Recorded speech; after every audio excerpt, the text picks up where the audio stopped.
Hello everyone, this is Lecture 9 of ComSci 141, Context-Free Grammars. Previously, we discussed finite automata and regular languages. We saw the deterministic and non-deterministic version of finite automata. We discussed regular expressions and their equivalence with finite automata.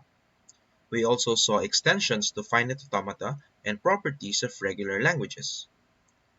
This time, we will start our discussion with a new set of languages, which are context-free languages, and their equivalent automata, which is the pushdown automata.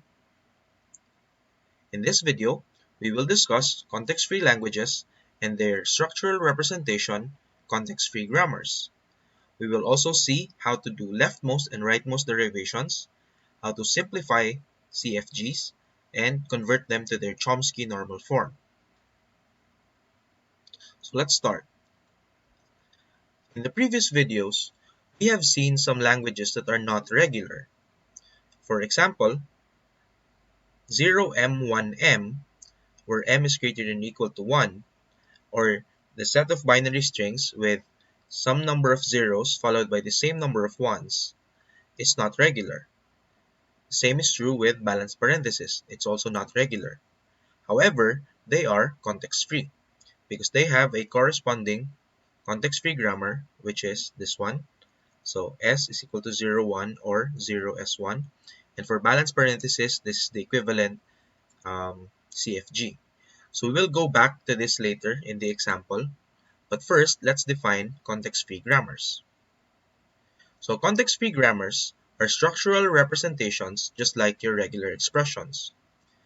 They are a notation for describing another language class, which is the context-free languages. So similar to how a regular expression defines the regular languages, context-free grammars define the context-free languages. So context-free grammars are more powerful than finite automata and regular expressions because they can define more languages. In fact, every finite automata and regular expression has a corresponding CFG. So in this illustration, we can see that regular languages are actually inside context-free languages. So CFLs are a much bigger set of language than your regular languages. Okay, so regular languages is a subset of CFLs. And based on this illustration, if the language is regular, then automatically it is also context-free. However, if a language is context-free, it's not necessarily regular. Okay, because if you are regular, that means that you're also part of the context-free. But if you're context-free, you're in yellow here, it's not necessarily that you're also in regular because you could be here and that's not regular. Okay, so we'll see some context-free languages that are not regular. Okay, so formally, a language is context-free if it is defined by some context-free grammar. As I said earlier, similar to how if you have a regular expression, it's automatically a regular language. So if you have a context-free grammar, it's automatically a context-free language. Okay, and the CFG, as we said, is more powerful than your finite automata and regular expression. However, even if it's more powerful than regular languages, it still cannot define all possible languages. So there are still some languages that it cannot define. Okay, so examples of non-context-free languages would be something like this: 0n, 1n, 2n, where n is greater than or equal to 1. Okay, because the idea is context-free grammars can only count two things, but not more than that. So in this example, 0n, 1n, 2n is counting three things because we have to count the number of zeros, number of ones, and number of twos and make sure that they are all equal. Okay, but in this case, since it's counting three things, it cannot be context-free. Okay, so for 0 and 1n, that is context-free because we're only counting two things, right? So the number of zeros and number of ones. Same with balanced parentheses earlier. For balanced parentheses, you just count the number of, you keep track of the opening and the closing parentheses and make sure that they are balanced. Okay. Okay, so now let's take a look at our CFG parts, or the parts of the context-free grammar. So there are four parts, which are the terminals, variables, start symbol, and productions. Let's start with terminals. Terminals are basically the alphabet symbols of the language. It's analogous to sigma of the finite automata. Okay, so those are your symbols basically of the language. Variables, from the name itself, they are variables and they are not terminals. Okay, and variables are used to represent languages or a set of strings, and they are usually defined recursively. So based on other variables or based on uh, that same variable itself. Okay, so we'll see this later, how to define variables recursively.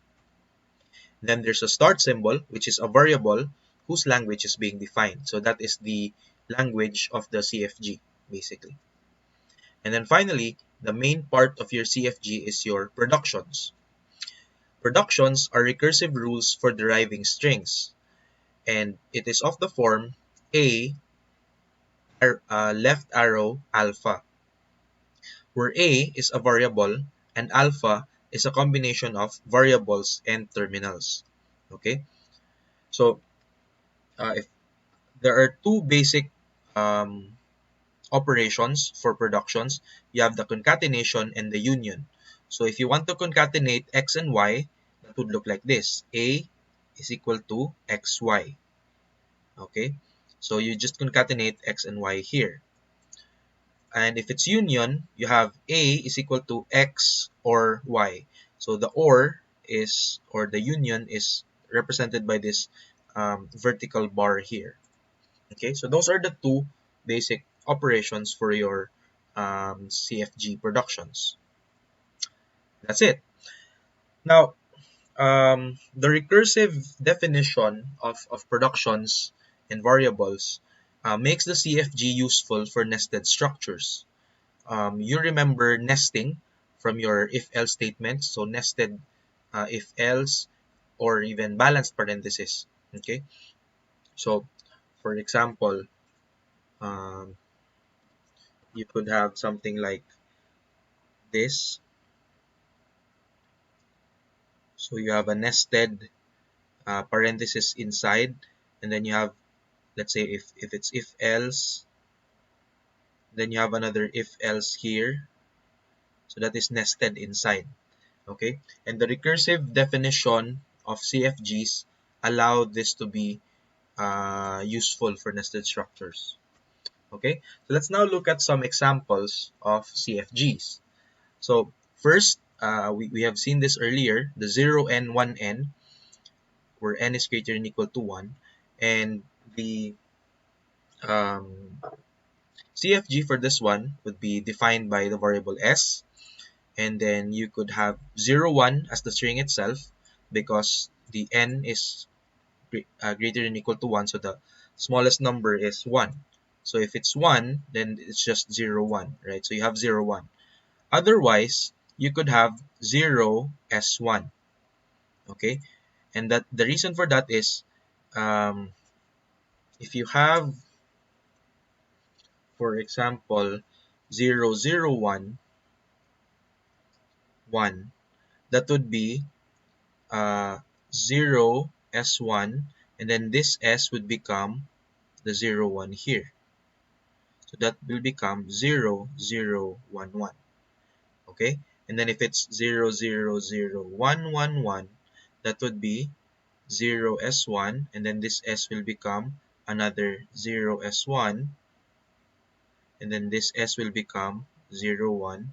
So that will make this 3 zeros and 3 ones. Okay? So that is the first example. Um, Now, what if you have 0 and 1n, but n is greater than or equal to 0? So the only difference is that instead of 1, it's now possible to have an empty string. So the only difference is that instead of 0, 1 here, the grammar will have epsilon instead, because the base case is you could have epsilon, okay, or the empty string. Okay, so that's the only difference. Now for balanced parenthesis, we also saw this earlier. It could be just this one, right? Because that is a balanced parenthesis. You have the open and close. And then you could nest it inside. So you have open and close, and then assuming that S is a balanced parenthesis already. So you could nest parenthesis inside, or you could also put it side by side, right? So how will that look like? You have um, things like this, like nested structure, you will have to use this one, right? But if it's something like this, then you would have to use SS, because that would be uh, if SS is used, this S could become open close, this S could become open close, which is this one. Okay, so that's for balanced parentheses. And then you could have simple arithmetic expressions, like expression could be E plus E times E, or parenthesis E, and then your E could be 0 to 9. So just simple expressions like 1 plus 1, 1 times 2, but your expressions are only single digits. And then you could even wrap them in parentheses. So you could define grammars like this. Okay. Now, let's see some more examples. How about palindromes over the alphabet A, B? So given only symbols A and B, what are the palindromes that you could make out of this alphabet? And remember, palindromes are strings that are read the same way if you read them backwards. So for example, if you have um, ABBA, this is a palindrome because ABBA forward is the same as ABBA backwards. Or you could also have AAA, that is also a palindrome. BAB, that's also a palindrome. But BABA is not a palindrome because BABA is not the same as ABAB, which is read backwards, right? So for this one, um, you have your CFG here. First, you could have an empty string because an empty string is technically still a palindrome, right? Or you could have A because A by itself is palindrome, B by itself is a palindrome as well. And then you will have APA and BPP. And what that means is, assuming that you already have a palindrome inside, if you add A to the front, you have to add A to the back as well to make it balanced so that it remains a palindrome. Or if you add B to the front, you need to add B to the back to make it balanced also. Okay, so this is for palindromes over A, B. And then the same thing, if you have binary palindromes, if it's 0, 1, then it's more or less similar. The only thing that differs is that instead of A and B, you have 0 and 1. So that would be, palindrome would be equal to either epsilon, 0, 1, 0p0, or 1p1. So you'll notice that the productions have a combination of either purely purely terminals like this, or a combination of variables and terminals. Later on, we'll also see some productions wherein a variable will be assigned to another variable or a set of variables. Okay, so it's a combination of variables and terminals.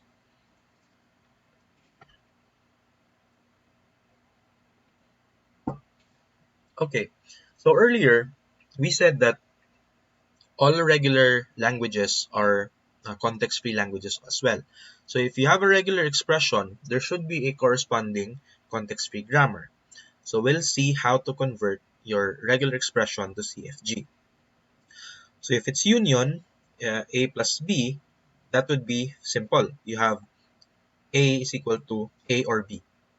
Okay, so you already have union is also a basic operation for CFG, so it's pretty straightforward. For concatenation, the same thing. You have an operation for concatenation, so that would be A is equal to AB as well. And then for closure, This would be the tricky one.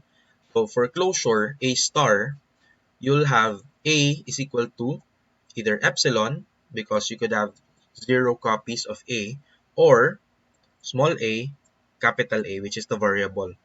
And that means that you could take as many versions, and then you could add more variables here. Okay, so this would be the pattern if you have your closure. Okay, so let's use this regular expression, for example, and convert it into a CFG. Okay, so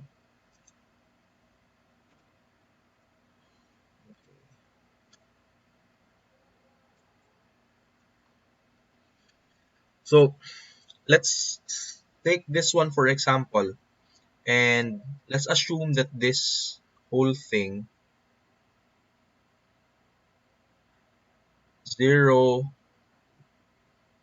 or 1 star, we'll assign this to A.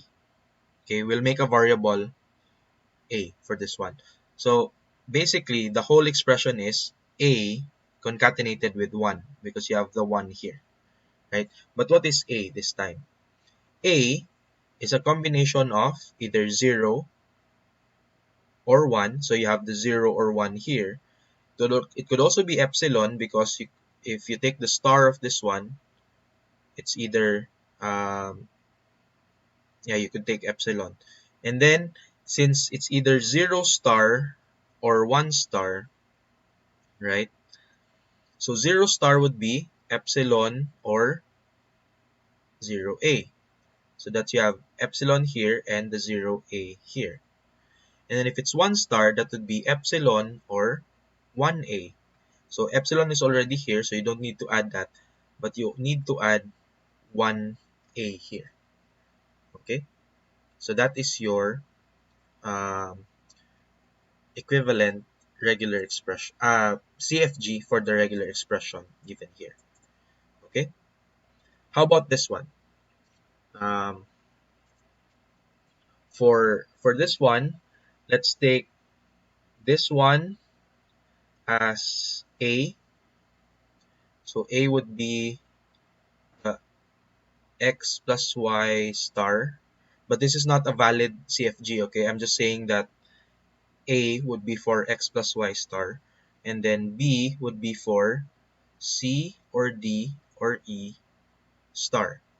So the whole thing is, this would be A, this would be B here, and then you have 0, 1 in the middle. So that's A, 0, 1, B. But what would be A? Okay, for A, since it's x or y star, that would be either epsilon or x or y, or xa or ya, right? So similar to what we did in the previous example. And then for B, that would be more or less the same, but it's just extended. So you have epsilon or C or D or E or CB, DB, EB. Okay, so that you could take one or more copies of C plus D plus E. Okay, so that's it. Okay, so we have shown that for any regular expression, there is an equivalent CFG. Okay, so let's now move on to something called derivations. So derivations are done to check if a string is part of the CFG's language. Okay, so since the CFG's language is a set of strings, and we have to uh, do some acceptance testing, right? So is this string part of the CFG's language? So we have to derive a string from the CFG and check if we could actually derive it using the CFG's productions.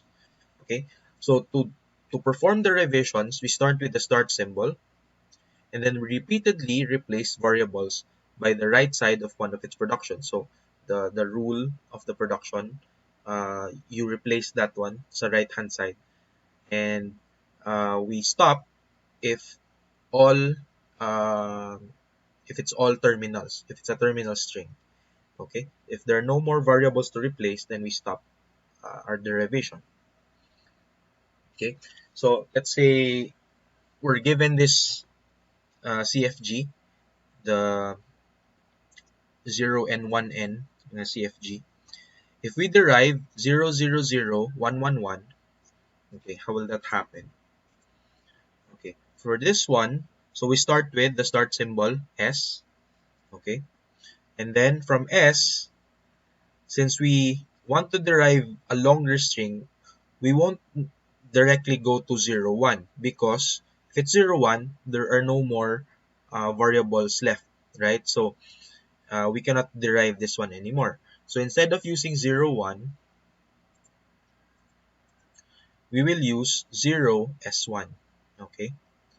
0 S1. And then we'll replace this variable S with another 0 S1 because by doing that, so this one will become 0 S1, that's this one, and then the one here. So now you have two zeros and two ones. And then finally, the last S here should be replaced by the 0, 1 so that it becomes 0, 0, 0, 1, 1, 1. Okay, so to see that again, you have S here, which is replaced by 0 S1. The S here is replaced by 0 S1 again. The last S in the middle is replaced by 0, 1 to get the string 0, 0, 0, 1, 1, 1. Okay, so that is derivation.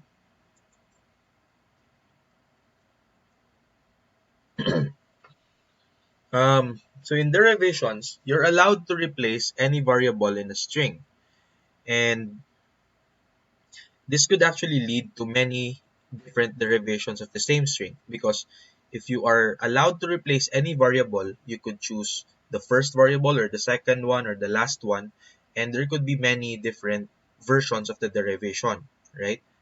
And so for this lesson, we'll focus on the two important derivations, which is leftmost and rightmost derivations. So for leftmost derivation, basically just replace the leftmost variable. And for rightmost, you do the same for the rightmost variable. Okay, so we'll always find the leftmost or rightmost variable and replace that one. Okay, so that it doesn't become chaotic. So maybe your derivation starts from the middle and then you go to the first and then you go to the last and then you pick some other random variable. It becomes unorganized, right? So that it becomes orderly, we could just stick to either leftmost or rightmost derivation. Okay, so given the CFG, for example, for the balance parenthesis, if we are to derive this string, so starting from S, we could replace it with SS because we can see that we have two balance parentheses here. We have the nested one here and this one. So that's concatenated. So it should be SS, right? And then the leftmost variable is S and that will correspond to this one. So since this one is nested, we have to use this rule, right? So that will become parenthesis S parenthesis. And the leftmost variable is still this S, and that should correspond to this one. So we can now replace it with the open close, right? So we can see that this one matches this part already. And what's left now is the last S, which is the leftmost variable in this case. And we can just replace it with the open close because that is the last part of the string that we want to derive. Okay? And so now you have derived the string, the given string, using leftmost derivation because we replaced the leftmost variable at each step. Okay? Now, how about if we did rightmost derivation? So from S, we would still use SS here because we have two parentheses. But the first S that we'll replace is the last S or the rightmost S, this one. So this one should correspond to the open close, so it should become S open close. Okay, and this time the rightmost variable is your S here. And that S should correspond to this one, so you should replace it with open S close, this one. and then the rightmost again is this S, so that should be replaced by this one. Okay, so they arrived at the same string, but they followed different steps. Okay, because the other one was leftmost, this one is rightmost. Okay, so hopefully that one is clear. Um, we have an anti-example here. So, for example, from S, we could have SS, and then could have SSS, and then this S is replaced with the open close, and then this one is replaced by an open close as well, and the last one is replaced by an open close. So it's not organized because you're jumping from one variable to another. So it's not a leftmost nor a rightmost derivation. In fact, this is even ambiguous because from SS to SSS, we're not sure if we replaced this S to SS or is it this S to SS. So it's ambiguous, right? So in the next video, we will learn how to handle ambiguities in grammars. But for now, just know that we could either do leftmost or rightmost derivations, but sometimes it could be ambiguous. Okay, so another example is given this CFG. Okay, um, if you want to derive this string, you have the leftmost derivation here and the rightmost derivation. So what you can do, I won't go through this in detail anymore, so you can just pause this video and try to figure out the step-by-step process. But basically you start with E is equal to E times E because the basic operation is you have E times E here, where the E is one bigger expression. And then you always replace the leftmost variable. So from E, it becomes V, so that you could use the variable here to A.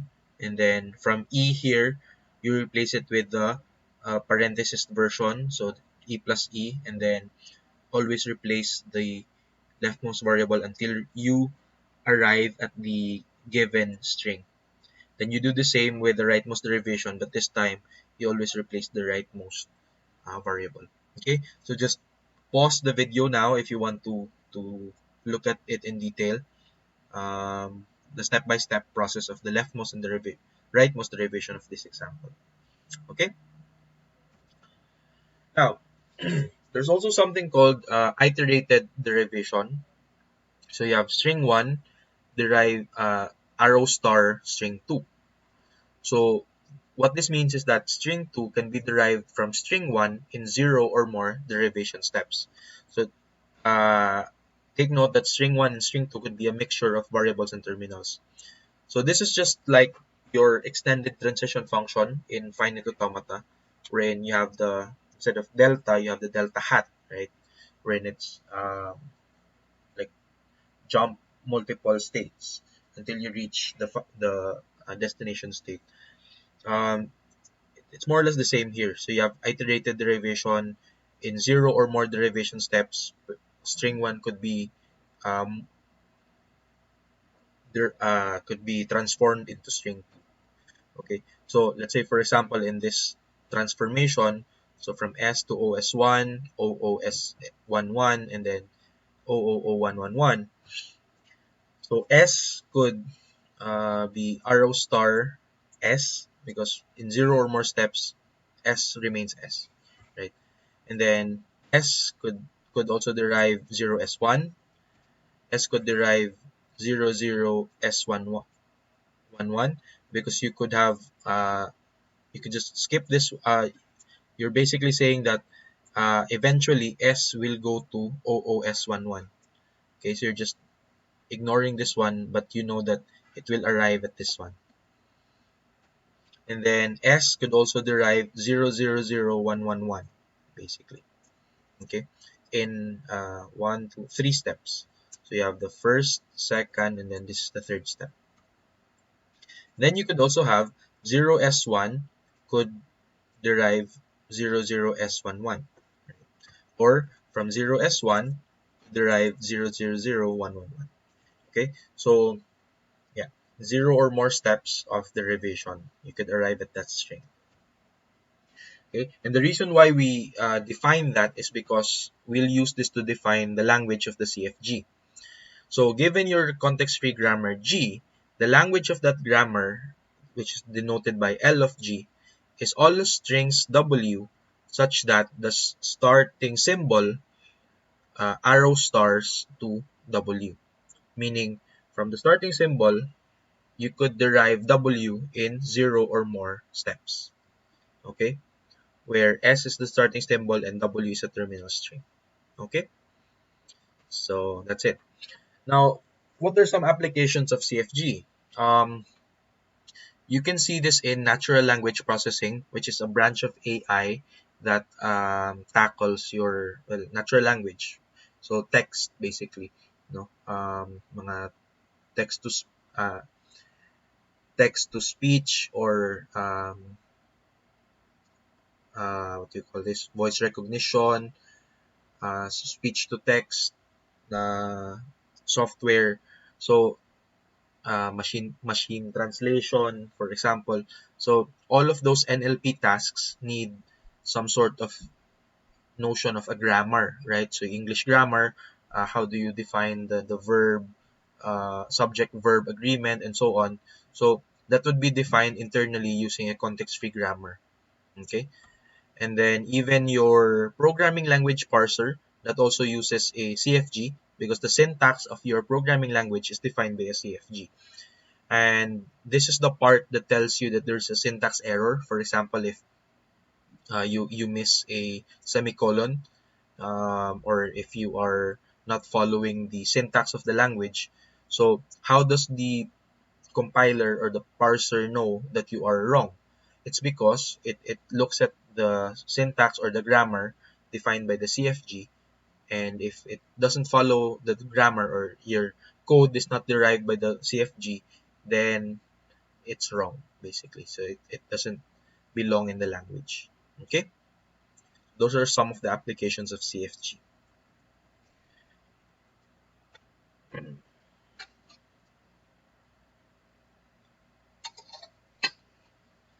Now, in designing CFGs,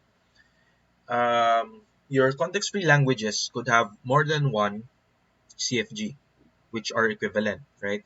So there's more than uh, one way to define a grammar for a certain language. Just like in regular languages, there could be multiple finite automatas that are defining the same regular language, right? Um, yeah. So because of this, some CFGs could be badly designed, right? So they could define the same language, but they are unnecessarily bulky, or there are way too many variables and productions that you don't actually need. Okay, so we want to avoid this bad design of CFGs. So what constitutes bad design for CFGs? So if you have variables that are never used in deriving strings, that is bad, because if it's never used, then why keep it in the grammar in the first place, right? And this is similar to your unreachable states in the DFA. So if it's unreachable, you just remove them. Okay.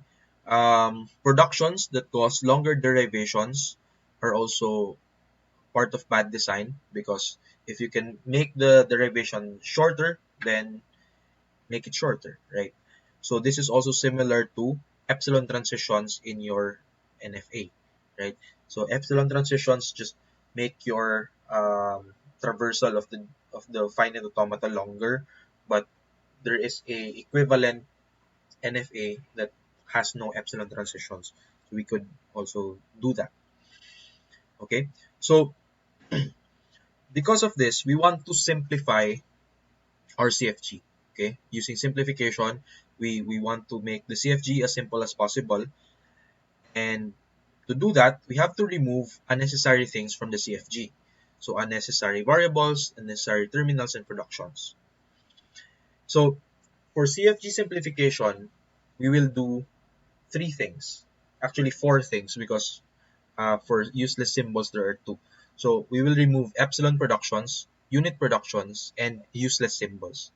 And for useless symbols, again, I mentioned there are two types of useless symbols. So technically there are 4 steps. Okay, so let's look at useless symbols first.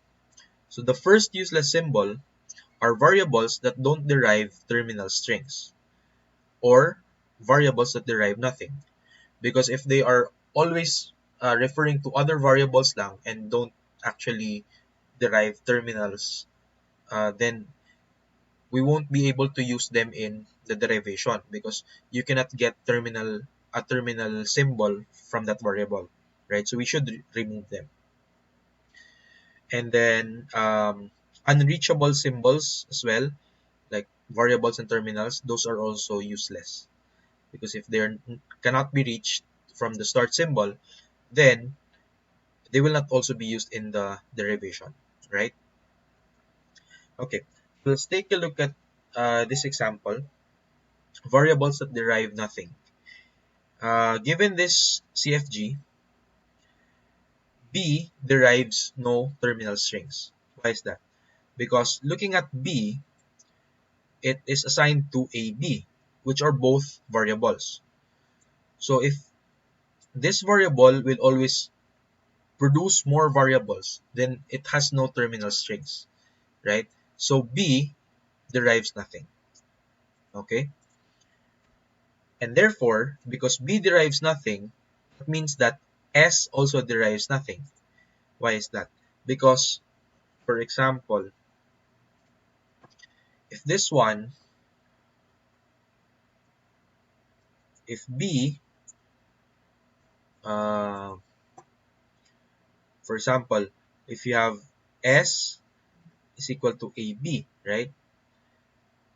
This A, you could probably replace that with the terminal symbol A, but B will always produce more variables, like B could be replaced with AB, and then this B will be replaced with AB again, and then AB again. But it's never ending, because B doesn't derive any terminal string. So you will always have some sort of variable if you use this grammar, right? So in that case, S also derives nothing, no terminals, and therefore the language is actually empty, okay? Because you don't derive any terminal strings at all, okay? So how do we know if a variable derives terminals? So first, look at productions that are of the form A is equal to W, where W is a terminal string. So if it's purely terminals, then that variable derives terminals automatically, right? Because it already has a terminal string in one of the productions. The other way that a variable could derive a terminal is if it has a production A equal to alpha, where alpha is a mix of terminals and variables that are known to derive a terminal string. So even if alpha is a mix of terminals and variables, but if all the variables in alpha are already known to derive terminals, then we are sure that this variable will also derive terminals, right? So let's to use this one. How do we actually eliminate variables that derive nothing? So this is the algorithm. So first, find all the variables that derive terminals, like what we shown in the previous slide, and then remove all productions that involve variables that derive nothing. So from step 1, once you find all the variables that derive terminals, the rest of the variables that are not part of this set would be variables that derive nothing. And those are the variables that you need to remove from the productions, either left-hand side or right-hand side. Okay? And then you will be able to eliminate variables that derive nothing. So let's see an example. From this one, which variables derive terminals? So we know that C derives a terminal string because of this one. We also know that A derives a terminal string because of this one. This is a terminal. So even if it has a here, where A is a variable, but it has a single terminal string here, so A is known to derive a terminal string. Same with C, right? And because of this one, because C is known to derive a terminal string, S will also be S can also derive a terminal because S derives C directly and C is already known to derive a terminal. So by extension, S can also derive terminals. Okay, so S is also okay. So what is left now? The only variable that cannot derive a terminal is B. Okay, so this one is not helpful because B will always produce B as a terminal and a being a variable. So this will be replaced with BB again and then BB and so on, which is never ending. Okay, so now that we have found the variable that derives nothing, so the variable B, we have to remove all productions that are that have B. So we'll have to remove this one. Okay, wait. So let me do that again. So we have to remove this part. This part has B, and even this one because it also has B. So everything that has B in it, the variable B in it, has to be removed. Okay, so yeah, we have to remove these productions, and after removing the variables that derive nothing, we have uh, come up with our simplified grammar here. Okay, so we have made it smaller. The next type of useless symbol are the unreachable symbols. Unreachable. Okay. If a variable or terminal is unreachable from the start symbol, then therefore it cannot appear in any derivation because you cannot reach them. So they are also useless. Okay. So how do you determine if a symbol is reachable? So a symbol is basically variable or terminal, right? So at the start, of course, the start symbol is reachable because that is their starting point. If A, the variable A is reachable and there is a production A to alpha, all the variables and terminals in alpha are reachable. So if this one is reachable, everything here is also reachable because you can derive all the items here from A, which is already reachable. Okay? And so to eliminate unreachable symbols, first you need to find all the variables and terminals that are reachable from the start. Then remove all productions that involve unreachable variables and terminals. So fairly straightforward, right? So um, if you want to remove useless symbols, first you need to eliminate variables that derive nothing, okay? And then you need to eliminate unreachable symbols. And um, let's see that in an example. So given this grammar here, first let's eliminate variables that derive nothing. So what are the variables that derive terminals? So C is okay, right? Because C derives this terminal string. And A is also okay by extension because A derives C, which is known to derive a terminal. How about S? Well, um, A is okay, but B is not. So S is not known to derive terminals. Same with B because it has a terminal here, but also a variable, which is not known to derive. So these two are not are variables that derive nothing. So we have to eliminate S and B. So we'll remove S. We'll also remove B. Now, eliminate unreachable symbols. So from the start state, or sorry, start symbol, which has now been removed. So therefore, A and C are also unreachable. A and C are unreachable because the start symbol has already been removed. So you cannot reach A and C anymore. So it leads to an empty grammar. Okay, that's it. So again, to recap, uh, variables that derive nothing. So A and C derives terminals. So B and S derives nothing. And then since S is eliminated, no variable is reachable from the start state. So we also eliminate A and C, resulting in an empty grammar.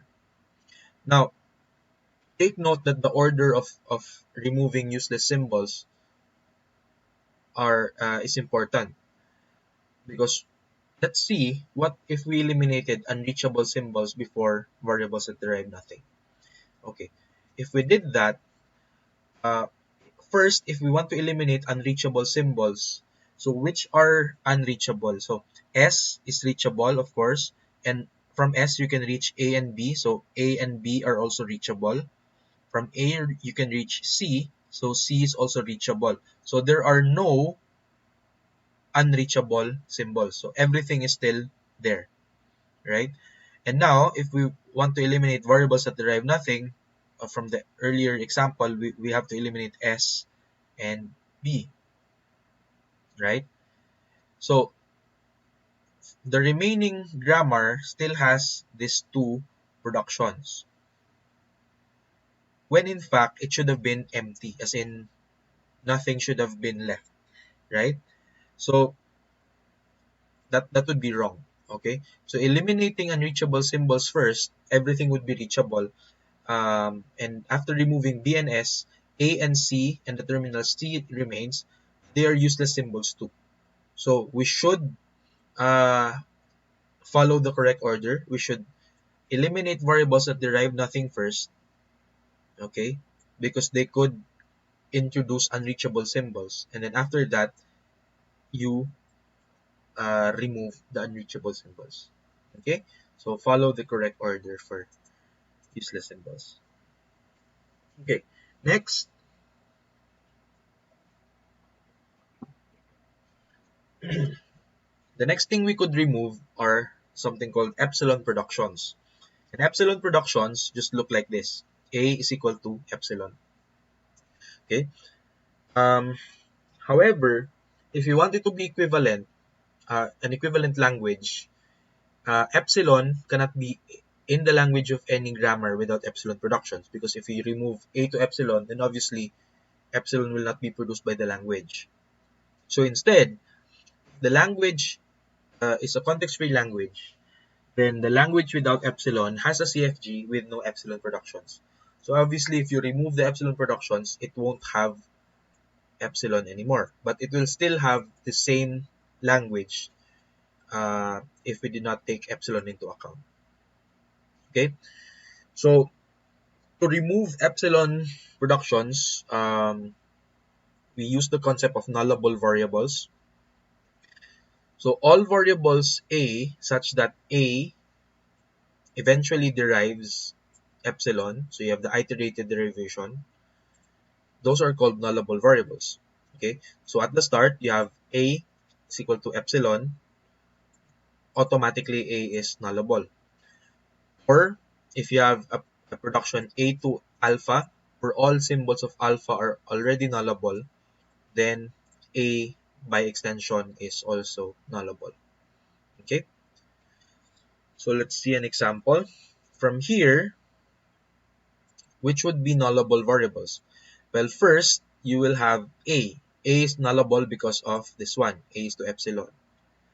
And then B would also be nullable because B derives A, which is already known to be nullable. And because A and B are also nullable, then S is also nullable because you have AB, or both variables are already nullable. So all three variables are actually nullable. Okay? So how do we remove epsilon productions? So to remove epsilon productions, if we have something of the form A is equal to BC, where B and C are known to derive epsilon, or they are nullable variables, we will replace this one with something like this. So we'll still keep A is equal to BC, but then we will add, or B or C.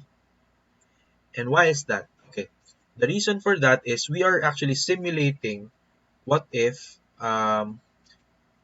since B and C are nullable, B and C could be epsilon, right? Now, if B is epsilon, what would happen? This would become C na lang, right? Now, if C was epsilon, this would become B na lang. Okay? So we are basically expanding all the possible um, configurations or combinations if one of the variables or two of the variables are um, set to epsilon. Okay? So let's see an example. From here, the nullable variables are A because of A to epsilon, B because of B to epsilon, and C because of C to epsilon. And then, of course, because A, B, and C are all nullable, S is also nullable in this case. Okay? So, in that case, what would happen? Um, from S is equal to ABC, so since these three are nullable, this would become um, ABC, or what happens if A is null? If A is null, this becomes BC. If B is null, this becomes AC. If C is null or epsilon, it becomes AB. But it doesn't stop there. What if two of them are epsilon? If A and B are epsilon, this will become C. If A and C are epsilon, this will become B. If B and C are epsilon, this will only become A. Okay? If all three are epsilon, this could be epsilon, but again, we are removing epsilon production, so we cannot put epsilon here. Okay? So that will have to be removed. So we'll stop there. Now, instead of this one, AA would have to be replaced with just or A, because if A is epsilon, this will just have terminal A, and then this one will have terminal B, and then this one will be removed totally because it's just an epsilon production. Okay, so that is more or less similar to what we had. So ABC, AB, AC, BC, A, B, or C. Then from AA here, you have the A. Then from BB, you could have the B. C is now unreachable. So we also remove the productions involving C, because we have removed C here because it just becomes null, right? So because C is unreachable, we also have to remove this one, and this one. So, and even ABC, by the way. Sorry. So by removing that, we have the final grammar without epsilon productions and without unreachable symbols. We have this one. Okay, so we have simplified it, and this time it doesn't have epsilon productions anymore. Okay, now the next or the last type of productions that we want to remove are called unit productions. For unit productions, it would be of the form A to B. So a variable is assigned to another variable. So this is kind of just makes the derivation longer, because you are just adding one more variable to the derivation step. So we want to remove this as well. Okay, so the right hand side is exactly one variable.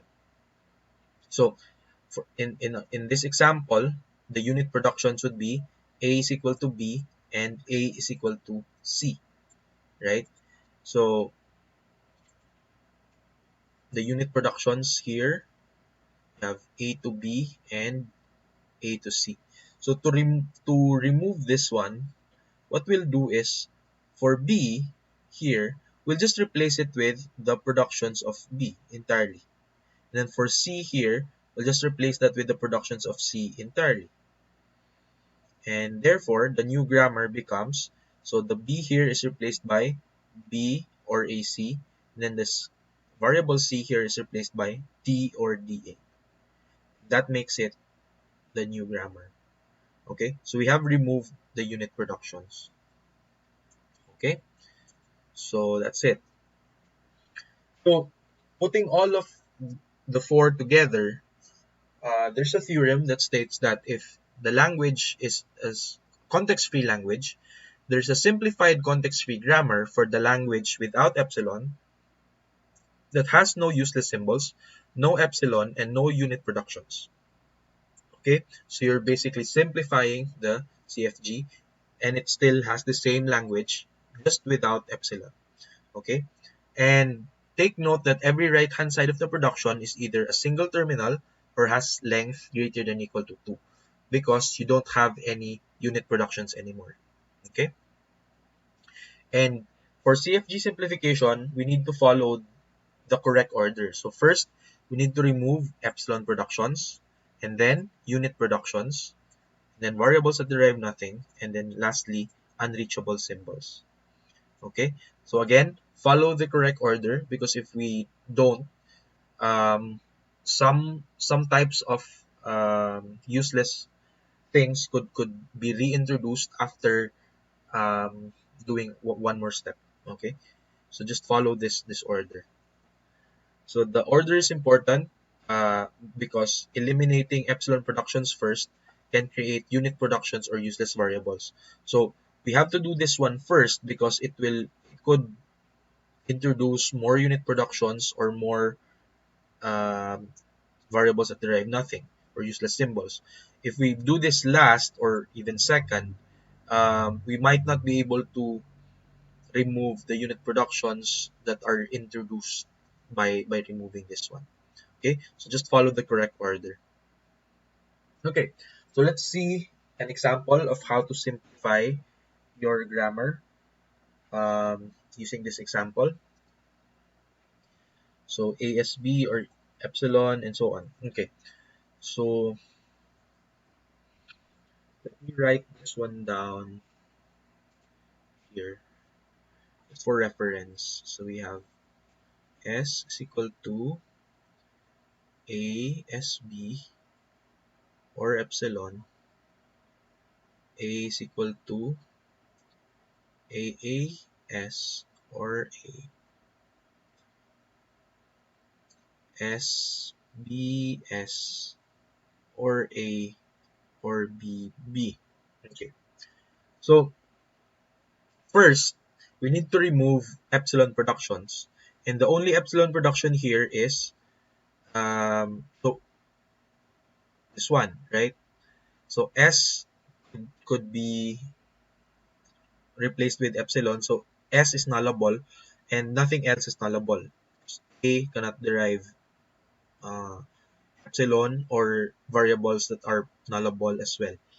Okay, so the only thing that's nullable is S, so we have to replace this one with the nullable versions of themselves. So what if S is null? So this becomes AB, right? Or AB. And then what if S is null here? So that becomes AA. If S is null here, that becomes BS. If S becomes null here, that could become SB. Or if both of them are null, that would just become or B, right? So we have introduced this new parts of the productions.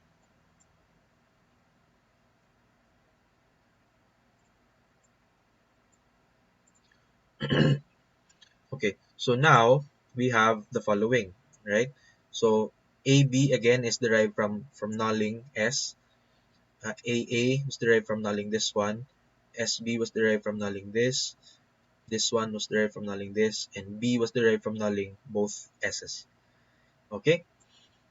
Next, the next step is removing unit productions, and from the resulting CFG, there's only one, which is this one. B is equal to A, right? This one is the unit production. And to remedy that one, we'll just replace this A with the productions of A.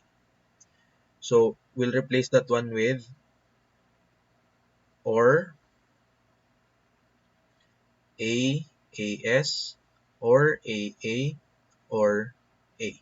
And this one will be removed totally. Okay? So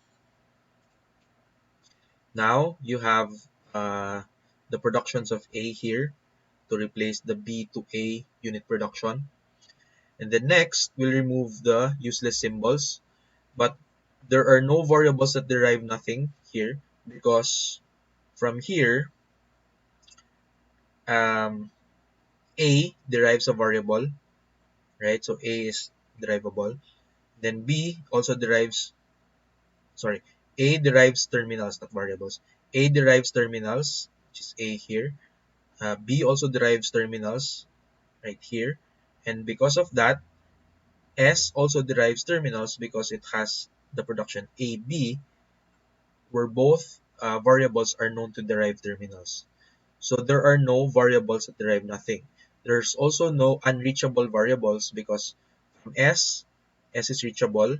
Then from S you can reach A and B. So A and B are also reachable. Okay. So and also the terminal, all the terminals are also reachable because you have A and B which are reachable. Okay. So there are no more variables that derive nothing and unreachable. So there's nothing to remove anymore.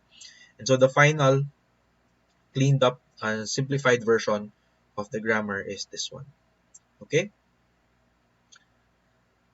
Okay. So that is CFG simplification.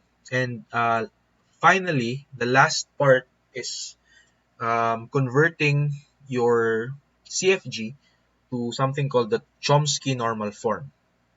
Okay, so what is Chomsky normal form? So the Chomsky part is based off of Noam Chomsky, who is known as the father of modern linguistics, and he introduced the concept of context-free grammars to describe natural languages. Okay, so this one is Noam Chomsky. And then the normal form part, what does normal form mean? So normal form just means that it's the standard representation or it's a simplified form. Okay, so for example, if you have 0, 53, 0, 0, 53, or 53 lang, that is just various representations of the number 53, but they mean the same thing, right? So the normal form of a positive integer is the sequence of digits that don't begin with 0. So the normal form of this 3 is just this one, 53, right? So the simplified version or the standard version is normal form. So there could be various normal forms, but for our lecture, we'll focus on Chomsky normal form. So because context-free languages can be represented in many ways, because as we mentioned earlier, there could be many ways to define a CFG that defines the same language, right? So how do we determine if two CFGs are equivalent? Okay, given two CFGs, two grammars, how do we know that they define the same language? So one way that you can do it is that you can transform both CFGs to their normal form, which is unique, and check if they have the same normal form. Because if they are the same, then they are equivalent. Okay. So the other reason is that it's more convenient to work with simplified CFGs. So if it's in normal form, it's easier to derive strings. Okay. So for the Chomsky normal form, basically all your productions are of the form are of two types. Okay, so your form has two types. Either A is equal to BC, so the right hand side has two variables like this, or A is equal to a terminal. So one terminal or two variables lang ang right hand side. Okay? And that would apply to all productions. Okay? So the right hand side should either have one terminal string or two variables. If it doesn't follow this one, then it's not in Chomsky normal form. Okay?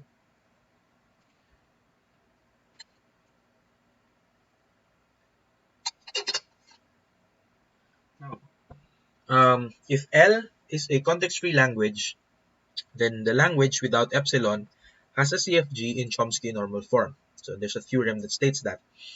And the first step is actually to simplify the CFG. Okay, so the CFG simplification steps, the 4 steps that we did, so removing your epsilon productions, and then unit productions, and then your useless symbols. So you need to do all of that before you can convert it to Chomsky normal form. So simplify the CFG such that every production right hand side is either single terminal or length greater than or equal to 2. And then check each right hand side of the production. If it's not a single terminal, then convert it to all variables. So if it's not all terminals, make it sorry, if it's not a single terminal, convert it to all variables. So for each terminal A, create a new variable with the production that leads to that terminal, and replace that variable with the replace that terminal with the variable in the right hand side of length greater than 2. Okay, so that seems complicated, but it's really not.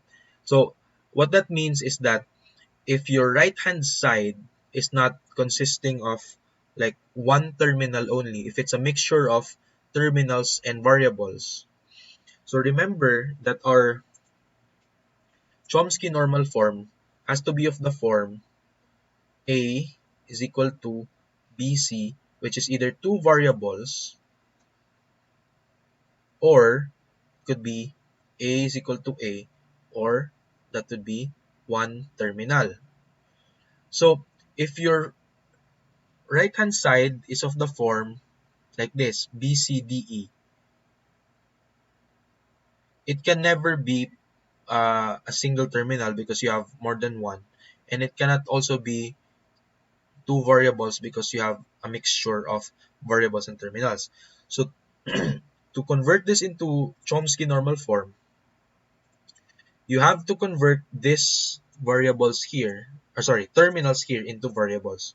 So let's create a new variable, which a sub c, which leads to c, and a sub e, which leads to e, and then replace this one, this c, with the variable that we just created, so that all of the terms in the right hand side will now be all variables.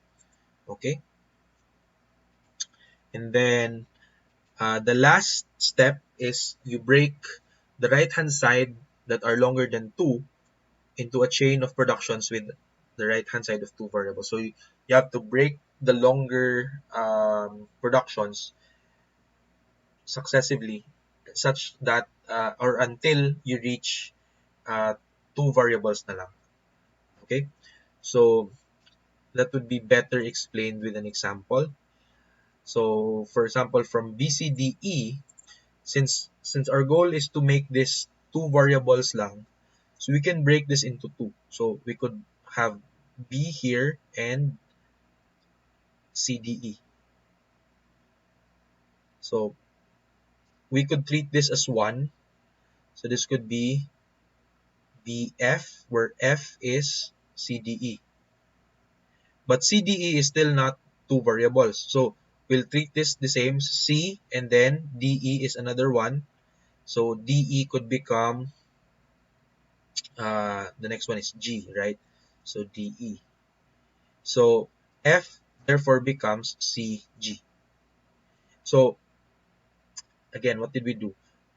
From B, we introduced F, where F is technically CDE.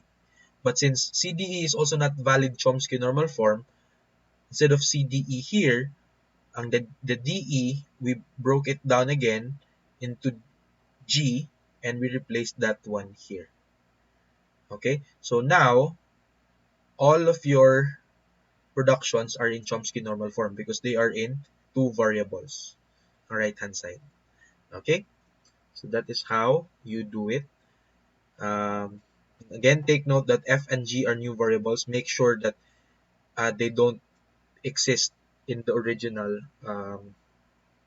grammar. Otherwise, there would be conflicts, right?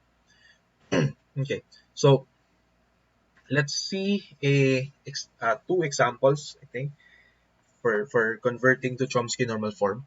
So the first thing that we'll do is again simplify it. Deep simplification. So first, um,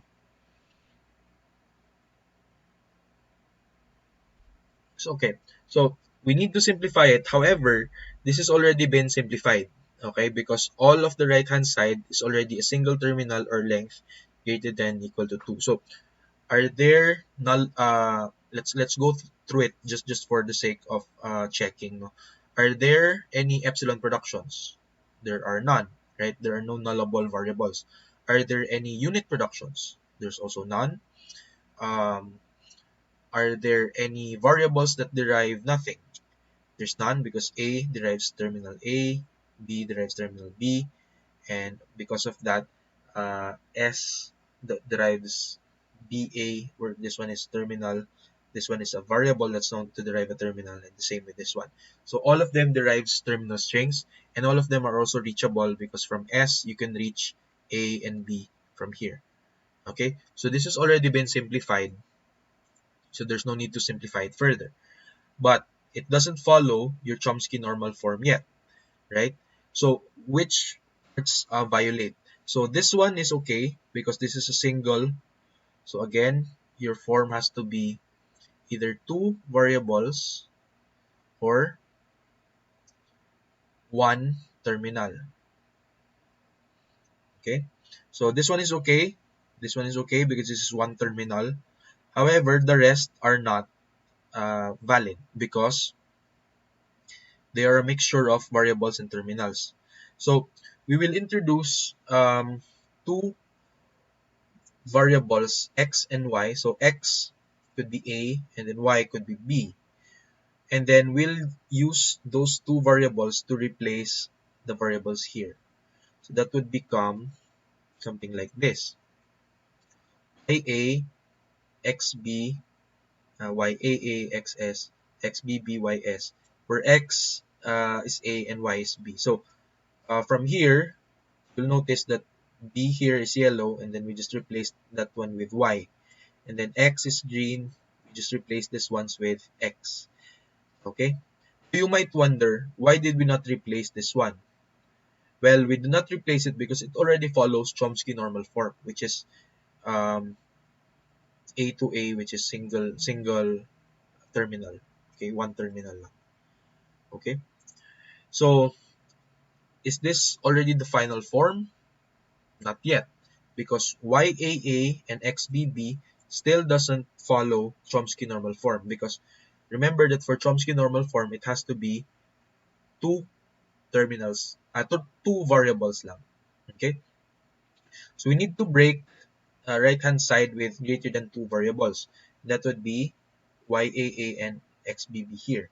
So what we'll do is we'll introduce a new variable which will be which will represent AA, and a new variable to represent BB. Okay, and that would be C and D. So C would be AA, and that replaces YAA here, and then D would be BB, that would replace XBB here. Okay, and this one already has um, productions that follow the Chomsky normal form. So all of the productions either have two variables, so two variables sila, or a single terminal like this. Okay, so that's it. This is already in Chomsky normal form. Now let's see one more example, but this time we'll do it from the simplification part. So this one has nullable variables, so we'll have to do it. Okay, so remove epsilon productions. So which one is nullable? You have S. S is nullable because you could make this epsilon. So for S, if this one is nullable, it doesn't really make sense, because if you remove S, it would still be S. Does that make sense? Okay. Like If I null this one, it would still be S, but it doesn't make sense to have S to S, right? Because you're just adding a unnecessary reproduction. So we don't have to add anything here. But from ASB, if we null S, then you have AB. So this is the new one. Then from BSA, if you null S, it would be BA. Right? So from this one, so it doesn't have any new productions. From this one, we added AB. Then from this one, we added BA. And then we remove this one. Okay? So that's the new production now. After that, are there any unit productions? There are none. So we'll proceed. Are there variables that derive nothing? Well, S is the only variable and it derives terminal strings, so there are also none. Are there unreachable symbols? Well, from S is the start symbol, you can reach S, and then from S you can reach the terminals A and B, so there are also no unreachable symbols. So this is already a simplified CFG. But is this already in Chomsky normal form? Well, it's not, because it doesn't follow either two variables or one terminal. So we have to convert it to Chomsky normal form. So which parts violate? Everything except SS, because SS is already two variables, so this one is okay. But this 4 doesn't follow the Chomsky normal form. So for this one, we'll have to introduce variables A and B, which will just represent the terminals A and B.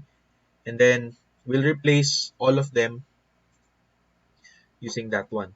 So A will the variable A will be re replacing the terminal A, and same with variable B. Okay, so you have this new set of productions now. So we just basically replace the terminals with variable version.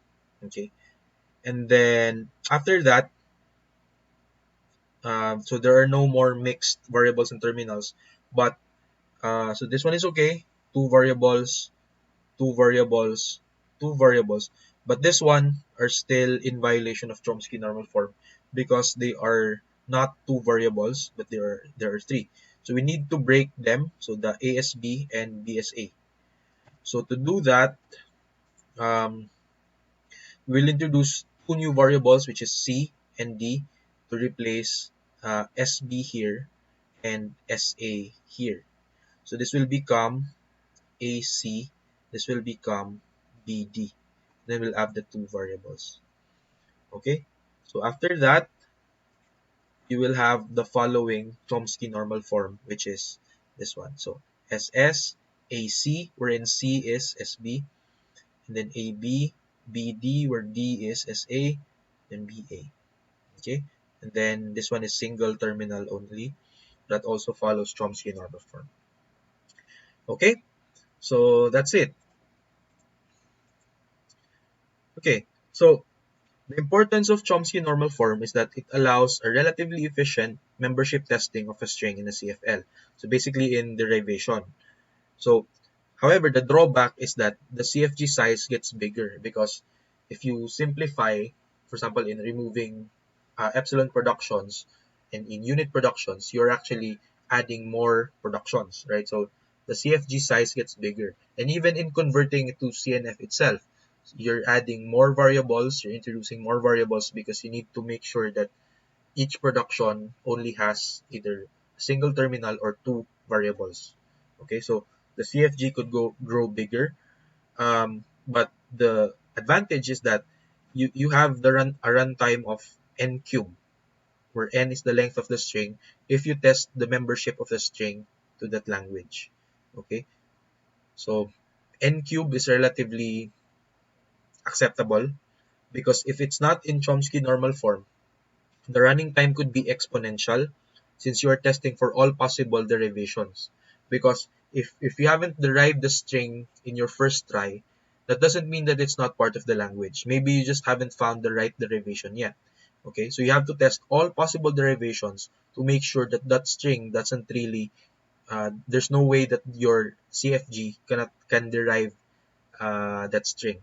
So if you have tested all possible derivations and still the string could not be generated, then you're sure that it's not part of the language, right? And the all possible derivations should scare you because there are very many, or there are way too many possible derivations. In fact, it's exponential.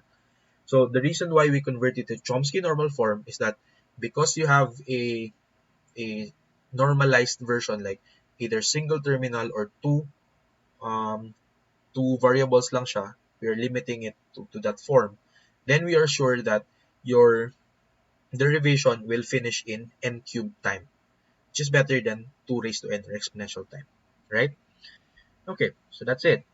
Now, Chomsky normal form is not the only normal form out there. There's also something called the Grayback normal form after Sheila Grayback.